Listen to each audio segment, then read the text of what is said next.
Coming up, prosecutors announce misdemeanor charges 5 months after a deadly crash involving South Dakota's Attorney General. Plus, a mother of a teen seriously injured in a car crash share what they've been going through over the past week. Good morning, this is KELOLAND on the go with all you need to know in news and weather as you start your day. South Dakota's Attorney General is facing 3 charges in connection with a deadly crash, all of them misdemeanors. It's been 5 months since Jason Rounsberg hit Joe Beaver along the shoulder of a Hyde County highway. Now Rounsberg will be charged with operating a vehicle while using a mobile device, driving outside of his lane, and careless driving. During a press conference Thursday, Hyde County Deputy State's Attorney Emily Sovil alleged Rounsberg was on his phone before the crash, but not at the time of impact. That occurred east of Highmore city limits, and as you all well know, the accident in question occurred west of Highmore city limits. All evidence indicates to us that the Attorney General was not on his phone at the time of the accident. She also says Rounsberg was not under the influence of alcohol. Each of the misdemeanors carries a maximum penalty of 30 days in the county jail, a $500 fine, or both.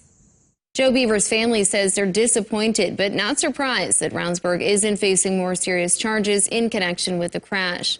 Nick Nemec says he's convinced Rounsberg saw Beaver just before the crash. He dismisses Rounsberg's claim that he thought he may have hit a deer. It didn't ring true from the beginning. One, there was no deer. There was no deer hair. A simple investigation would have revealed that.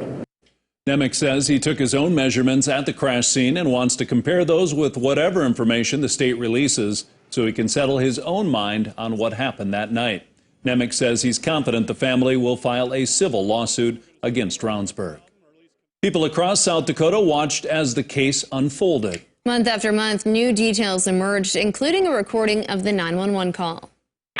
Are you injured at all, Jason? I am not, but my car sure as hell is. You can take a look back at the evidence, including the official crash report and Thursday's news conference. We've put together a detailed timeline of all the events in a KELOLAND.com original report. You can find it online now. Turning to weather now, warmer temps are coming to KELOLAND over the weekend. Let's see how warm they could get with meteorologist Scott MUNDT. Good morning, Scott. Well, good morning, you two. Good morning, everybody. Looks like along with the warmer temperatures, we're also looking at that chance for snow. It's something that should hold off until Saturday night and going into early Sunday morning. Otherwise, you're right. Warming for the weekend. Temperatures by Sunday real close to average or even above average. And then that trend will continue into next week with temperatures in the 40s and 50s. Brian will have more forecast details coming up. Thank you, Scott. A man wanted out of California is waking up in Minnehaha County Jail this morning. Authorities say 35-year-old Joshua Allen King was arrested by the Sioux Falls Area Fugitive Task Force.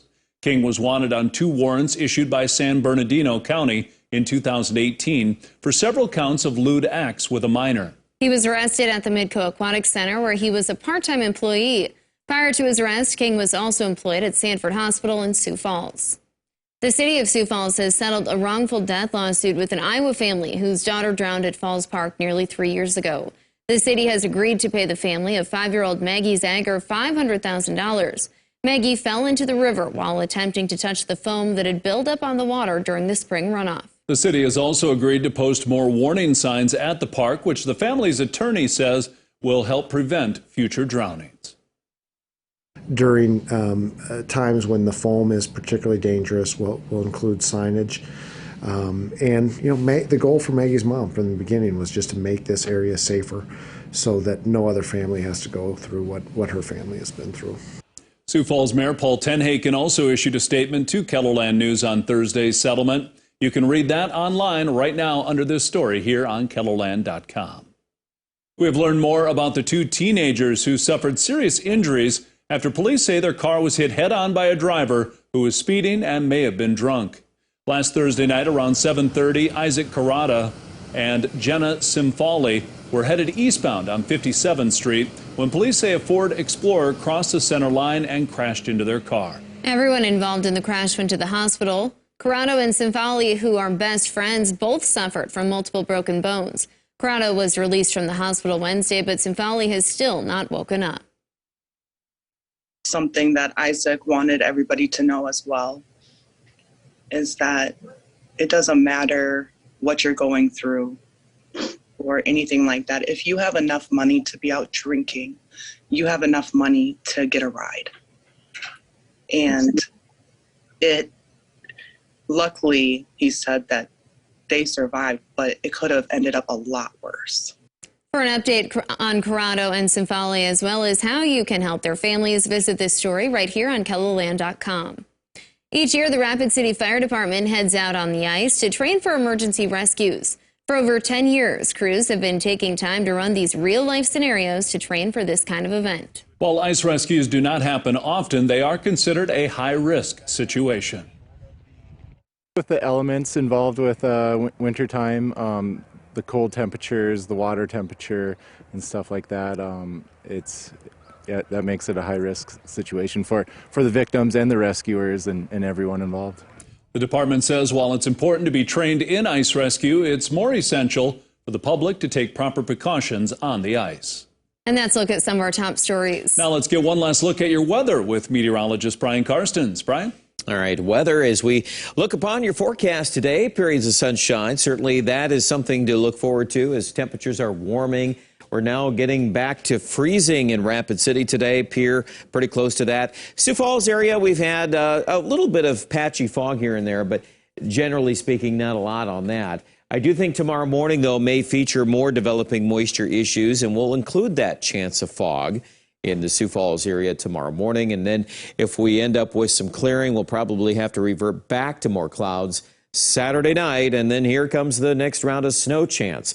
This, at this point, is looking to be mainly a nuisance. But if we end up getting some enhanced small-scale banding within those areas of snow, there could be some local accumulations that might be worth a second look at in the forecast. Right now, an inch or two is probably the best way to go, but we've got a bit of time yet to examine that. Then once we get into next week, we flip the page and we're off to the races. Above normal weather, sample high, by the way, on early next week in Pier, 57 degrees.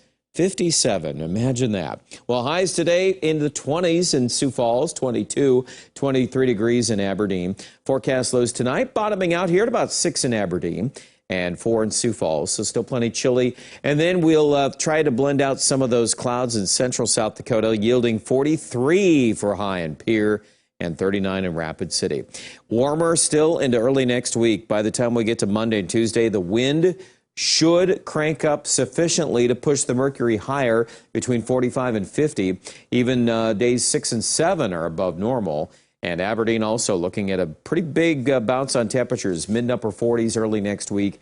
At this point, Aberdeen is still looking mainly dry. There are a couple of small chances of snow and Pier Sunday morning, and then we'll see how that Tuesday night, Wednesday morning front ends up affecting us. It'll probably cool us a bit, but not drastically colder at this point. In Rapid City, nice 53 degrees on Monday.